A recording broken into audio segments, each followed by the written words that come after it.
बच्चों, hope you all are fine. आज हम नए इस वीडियो के अंदर एक नया टॉपिक जो एक स्मॉल बिजनेस का पार्ट है, उस स्मॉल बिजनेस के पार्ट में एंटरप्रेन्योरशिप डेवलपमेंट उसके बारे में डिस्कस करेंगे। देखिए बेटे, बड़े ये नया सा टॉपिक है, पिछले 2 साल से शुरू हुआ है और इसके अंदर आपको जो नई जनरेशन के अंदर एंटरप्रेन्योरशिप और एंटरप्राइजेस इनके बारे में डिस्कस करना है। और एक जो स्टार्टअप इंडिया प्रोग्राम है उसके अंदर हमने किस प्रकार से काम करना है, कैसे किया जाता है, उसके बारे में हम इसमें डिस्कस करेंगे। पर फिलहाल शुरू में हमें जो है एंटरप्रेन्योरशिप के बारे में डिस्कस करना है। एंटरप्रेन्योरशिप क्या होती है, उसके फीचर्स क्या होते हैं और उसकी जो है नीड क्या होती है और कैसे उसकी वो प्रोसेसिंग कैसे करते हैं, किस प्रकार से हम एंटरप्रेन्योरशिप में जो है एंटर करते हैं, किस प्रकार से एंटरप्रेन्योरशिप जो है वो हमारे देश के लिए जो है वो इम्पोर्टेंस रखती है, उसके बारे में हम जो है इस वीडियो के अंदर जो है डिस्कस करेंगे। यहाँ पे टॉपिक शुरू करने से पहले बेटे आपको ये 3 चीजें पता होनी चाहिए, एंटरप्रेन्योरशिप और एंटरप्राइजेस। ये तीनों चीजें देखने में एक जैसी लगती हैं, पर इन तीनों का जो मीनिंग है वो हल्का हल्का, इन तीनों का पर्पस जो है वो तीनों का पर्पस जो है डिफरेंट है। तो उसके लिए आपको पता होना चाहिए जो एंटरप्रेन्योर है, एंटरप्रेन्योर को क्या बोलते हैं, सेटअप हिज ओन बिजनेस, यानी जो पर्सन अपना खुद का बिजनेस एस्टैब्लिश करता है उसको हम एंटरप्रेन्योर बोलते हैं। दूसरा, एंटरप्रेन्योरशिप क्या होती है, जब setting up one's own business, किसी और ने हमारा बिजनेस जो है सेटअप किया और हम जो है उस बिजनेस को जो है वो कर रहे हैं, उसको हम एंटरप्रेन्योरशिप के अंदर डील करते हैं। और तीसरा जो है एंटरप्राइजेस। एंटरप्राइजेस का मतलब क्या है, एंटरप्रेन्योरशिप का आउटकम, यानी जो ये बिजनेस एस्टैब्लिश किया उस बिजनेस को जो एग्जीक्यूट कर रहा है, उस बिजनेस को उसके जो काम कर रहा है उसको जो है एंटरप्राइजेस के अंदर इंक्लूड कर। ये तीनों मीनिंग जो है आपको पता होने चाहिए। अब इनकी मीनिंग में देखिए क्या कहता है, एंटरप्रेन्योर को कहता है it refers to the person who set up his own business, जो अपना बिजनेस करता है। उसके बाद एंटरप्रेन्योरशिप में कहता है it refers to the process of setting up one's own business unit, किसी भी बिजनेस यूनिट जो है वो एस्टैब्लिश करना। और एंटरप्राइजेस में कहता है it refers to the outcome of entrepreneurship, जो एंटरप्रेन्योरशिप की जो आउटकम है, जो उसने बिजनेस एस्टैब्लिश किया उसको हम एंटरप्राइजेस के अंदर इंक्लूड, उसको हम एंटरप्राइजेस बोलते हैं। तो ये तीनों चीजें आपको जो है इसके इनके बारे में पता होनी चाहिए। उसके बाद हम बात करते हैं एंटरप्रेन्योरशिप। यहाँ पे बेटे एंटरप्रेन्योरशिप जैसे हमने अभी डिस्कस किया, इसके एक meaning you can note down if you want. It refers to the process of creating a business unit to earn profit under the condition of risk and uncertainty.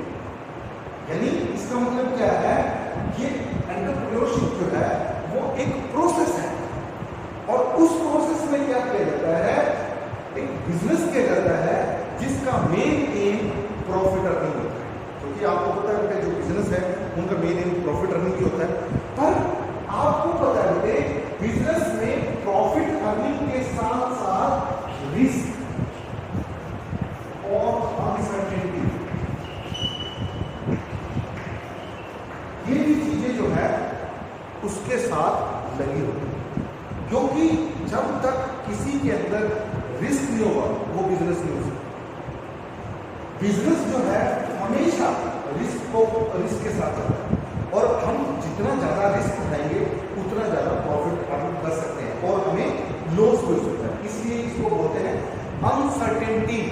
इसमें कोई फिक्स नहीं है कि हमने बिजनेस किया है, बड़े सोच समझ के बड़े उससे किया और हमें प्रॉफिट ही होगा, हमें लॉस भी हो सकता है, डिपेंड करता है हमारे सर्कमस्टेंसेस में, ठीक है।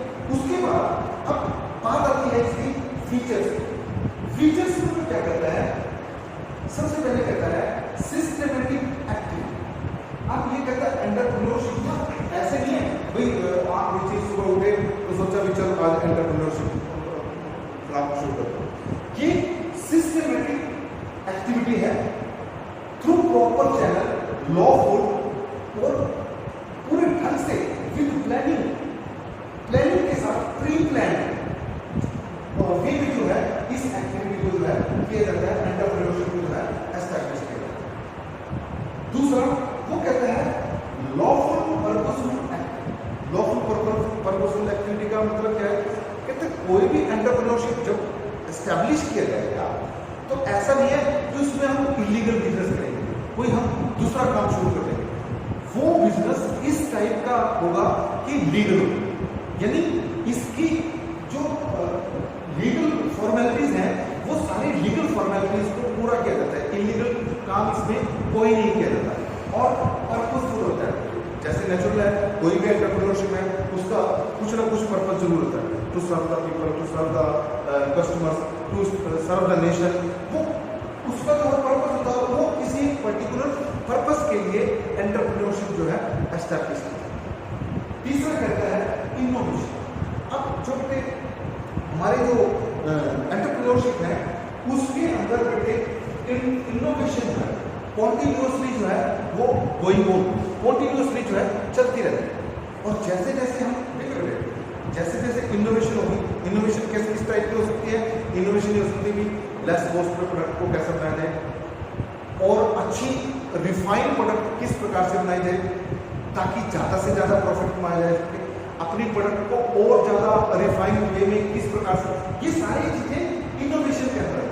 और ये जितनी हमारी इनोवेशन कंटिन्यू रहेगी ना उतने ही ये एंटरप्रेन्योरशिप जो है वो डेवलप होते रहेंगे।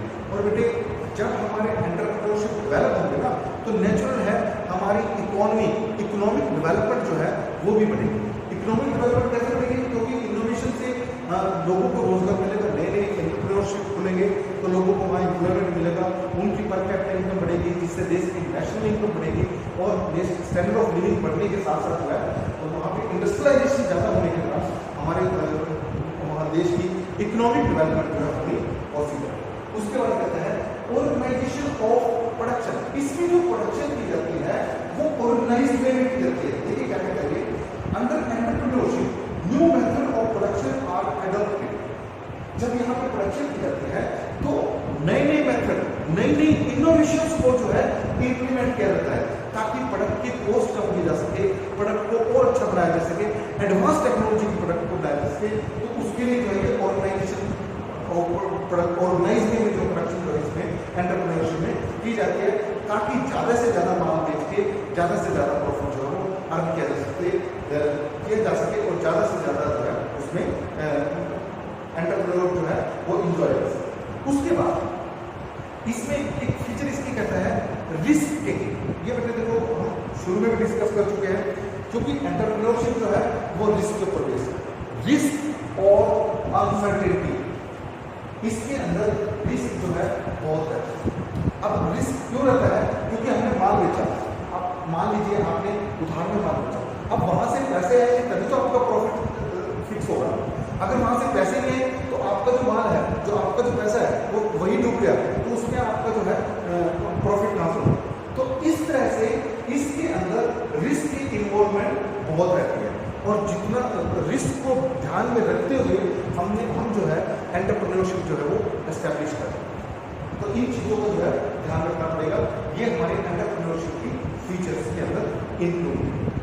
यहाँ पे हमने पढ़ा सिस्टमेटिक एक्टिविटी, जो ये सिस्टमेटिकली जो है बनाया जाता है, किस प्रकार से इसको एस्टैब्लिश थ्रू प्रॉपर चैनल जो है एंटरप्रेन्योरशिप जो है एस्टैब्लिश किया जाता है। एक पर्पस होता है, उस पर्पस के थ्रू जो है एंटरप्रेन्योरशिप एस्टैब्लिश किया जाता है। उसके हिसाब से जो है प्रोडक्ट जो है बनाई जाती है और वो चाहे पब्लिक को सर्विस करने का मोटिव है, चाहे गवर्नमेंट को सर्व करने का मोटिव है, तो किसी भी पर्पस है। उसके बाद इनोवेशन, नई नई खोज जो है, नई नई इनोवेशन जो है, इनोवेटिव आइडियाज जो है इसके अंदर इम्प्लीमेंट किए जाते हैं और उसी के बेस पे जो है ऑर्गेनाइजेशन ऑफ प्रोडक्ट प्रोडक्ट है ऑर्गेनाइज वे में जो है प्रोड्यूस की जाती है। ऑर्गेनाइज वे में तो मतलब है नई नई इनोवेशन जो है इसके अंदर इम्प्लीमेंट की जाती है। प्रोडक्शन की कॉस्ट को कैसे कम करना है, कैसे हम और अच्छे प्रोडक्ट कैसे बना सकते हैं, अपने एंटरप्रेन्योर को मॉडर्नाइज करना, न्यू टेक्नोलॉजी को इम्प्लीमेंट करना, वो जो है इसके अंदर एंटरप्रेन्योरशिप के अंदर इम्प्लीमेंट। और सबसे लास्ट हमने इसमें डिस्कस किया था रिस्क। इसके अंदर बहुत ज़्यादा रिस्क है। रिस्क जब तक रिस्क नहीं होगा तब तक हम अपने बिजनेस को एस्टैब्लिश नहीं कर सकते। जितना रिस्क होगा उतने ही हम इसके अंदर जो है बिजनेस को एस्टैब्लिश कर सकते।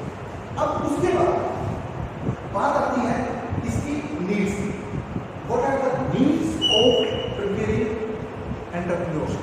ये एंटरप्रेन्योरशिप जो एस्टैब्लिश की जाती है, इनको एस्टैब्लिश करने का जरूरत क्यों है, क्या जरूरत है? सबसे पहले है innovation, the process of development, initiating process of development. कहते हैं जब हम एंटरप्रेन्योरशिप को एस्टैब्लिश करेंगे तो उस सिचुएशन के अंदर जब नई नई इनोवेशन होंगी तो हमारे देश की प्रोग्रेस होना पॉसिबल है। और इकोनॉमिक डेवलपमेंट उसी के साथ साथ जो है हमारी इकोनॉमिक डेवलपमेंट बेस्ड करती है।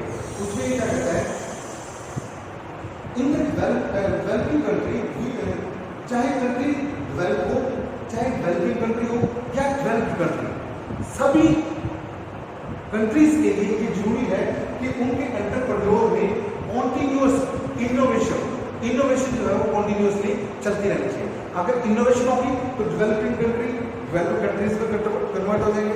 जो डेवलप्ड कंट्रीज हैं वो अपने आप को डेवलप्ड कंट्रीज मेंटेन रखेंगे। क्यों?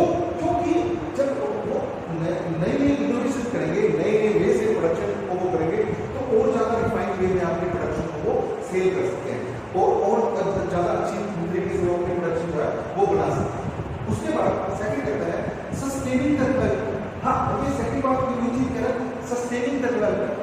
अगर हमारा देश डेवलप्ड कंट्रीज है, कोई भी डेवलप्ड कंट्रीज है, उसको अगर अपने आप को मेंटेन रखना है, अपने आप को डेवलप्ड कंट्री मेंटेन रखना है तो उसे टाइम टू टाइम अपने इनोवेशन जो है वो कंटिन्यू रखने पड़ेंगे। और इनोवेशन करके essential to keep the innovative in the previously or already established business units. This is possible only with the help of entrepreneurship.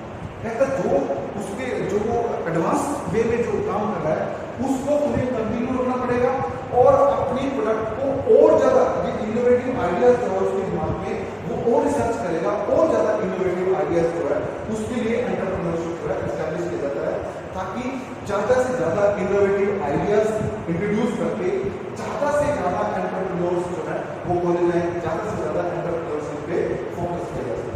और ताकि क्योंकि जब एंटरप्रेन्योरशिप ज्यादा होगी तो देश की डेवलपमेंट जो है वो बढ़ेगी। देश की एंटरप्रेन्योरशिप जो बढ़ेगी तो देश की इंडस्ट्रियलाइजेशन होगा। इंडस्ट्रियलाइजेशन होने से क्या होगा कि कंपनी की उस देश की इकोनॉमिक डेवलपमेंट जो है वो डेवलप होगी। उसके बाद कहता है providing employment opportunity. Providing employment opportunity का मतलब क्या है? क्योंकि जितने भी हम एंटरप्रेन्योरशिप एस्टैब्लिश करेंगे नेचुरल है वहां पे लोगों की डिमांड बढ़ेगी, एम्प्लॉयमेंट बढ़ेगा। जब ज्यादा से ज्यादा एम्प्लॉयमेंट अपॉर्चुनिटी क्रिएट करने के लिए हमें एंटरप्रेन्योरशिप जो है डेवलप करनी है। इसमें क्या कहता है absence of employment opportunity in the public sector creates danger of unemployment. This danger can be faced और eliminated by establishing new business. ये बात नहीं कहता आज जो हमारा टाइम पीरियड है इस टाइम में अनएम्प्लॉयमेंट हमारे देश में बहुत ज़्यादा बढ़ रही है। और इस अनएम्प्लॉयमेंट को अगर हम सभी ये चाहते हैं कि मेरे को गवर्नमेंट सेक्टर में जॉब मिले, पर सभी जो है गवर्नमेंट सेक्टर में जॉब नहीं कर सकते और सभी जब प्राइवेट सेक्टर में जॉब करने के लिए हमें जो है ज़्यादा से ज़्यादा एंटरप्रेन्योरशिप जो है वो डेवलप करने देंगे तभी जो है हमारे अनएम्प्लॉयमेंट की प्रॉब्लम जो है सॉल्व हो सके। उसके बाद बात आती है प्रोसेस ऑफ एंटरप्रेन्योरशिप। किस तरीके से अभी इसके दो कारण है, एक तो है इकोनॉमिक एनवायरनमेंट। सबसे पहला रीजन इसके अंदर क्या है, अगर गवर्नमेंट की पॉलिसी जो गवर्नमेंट पॉलिसी आती है, अगर गवर्नमेंट की पॉलिसी इस टाइप की है कि वो इकोनॉमिक डेवलपमेंट करना चाहती है तो उस सिचुएशन में उसे जो है एंटरप्रेन्योरशिप को जो है डेवलप करना ही करना पड़ेगा। जब तक गवर्नमेंट की पॉलिसी, गवर्नमेंट एक्ट, वहां पे उस देश के अंदर एनवायरनमेंट ऐसा नहीं होगा कि ज्यादा से ज्यादा एंटरप्रेन्योरशिप को जो है डेवलप किया जाए, उस सिचुएशन में जो है उस देश की प्रोग्रेस इम्पॉसिबल है, उस देश में कभी प्रोग्रेस हो ही नहीं सकती। दूसरी कहता है, दूसरा है इसमें कॉम्पिटेंसी एंड विलिंगनेस। देखिए ये दो चीजें हैं, कॉम्पिटेंसी एंड विलिंगनेस। कॉम्पिटेंसी का मतलब है कॉम्पिटेंट, यानी एक आदमी काम करने में तो कॉम्पिटेंट है, उसको काम बहुत अच्छे तरीके से आता है, एंटरप्रेन्योरशिप को बहुत अच्छे तरीके से डेवलप कर सकता है, पर उसकी इच्छा नहीं है। विलिंगनेस का मतलब होता है इच्छा, वो काम करने का इच्छुक नहीं है, खाली बैठ के जो है वो अपना टाइम पास करना चाहता है।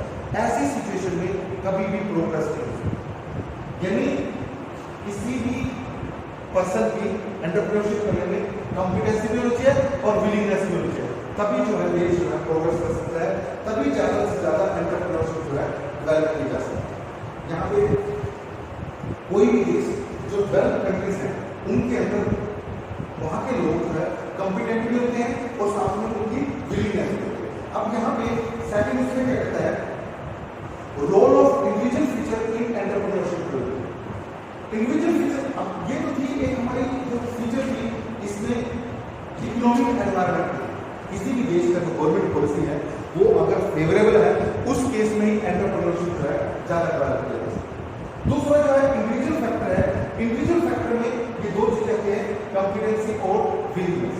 अगर पर्सन कॉम्पिटेंट है पर विलिंगनेस नहीं है तो भी वो एंटरप्रेन्योरशिप डेवलपमेंट नहीं हो सकती, पर अगर कॉम्पिटेंट भी है और उसकी विलिंगनेस की इच्छा भी है तभी जो है वो अपने उसको डेवलप कर सकता है। तो इस तरीके से आपने जो है इसकी प्रोसेस तक जो है इसको ध्यान में रखना है और यहाँ जो है आपने इसको जो है कंप्लीट कर देना। Thank you. नेक्स्ट इसमें जो है हम देखेंगे।